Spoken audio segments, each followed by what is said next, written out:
Hello guys, आपण आलेलो आहोत आपल्या शेताकडे मामाच्या. बघूया बघूत आपण यांचं काय म्हणणं आहे ती. चला बघूया. हे आमचे बाबा आहेत, इकडे आहेत. हे माझा लहान मामा, हे माझे मोठे मामा आणि ही माझी आई. बघू शकता इकडे तर माझे बाबा कामामध्ये बिझी आहे आणि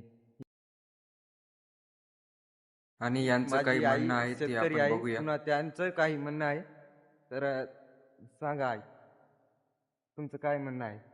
आमचं म्हणणं आहे की सगळ्या पिकाला भाव द्यावा, कापसाला भाव द्यावा, गव्हाला भाव द्यावा, सोयाबीनला भाव द्यावा. भाव कायला देण्यासाठी तर खर्च किती आहे? खत बियाला किती महागाई झाली, आम्ही काय खाऊ?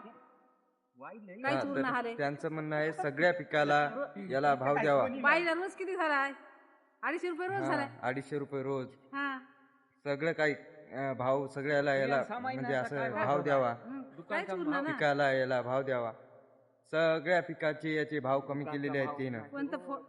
फवारल्याशी कोणतं येणार आहे? औषधाचे भाव वाढिले, खताचे भाव वाढिले, तर त्यांचे भाव कमी करावे असं त्यांचं म्हणणं आहे.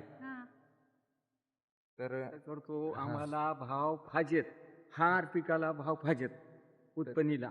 तर त्यांचं म्हणणं आहे हर पिकाला भाव पाहिजे.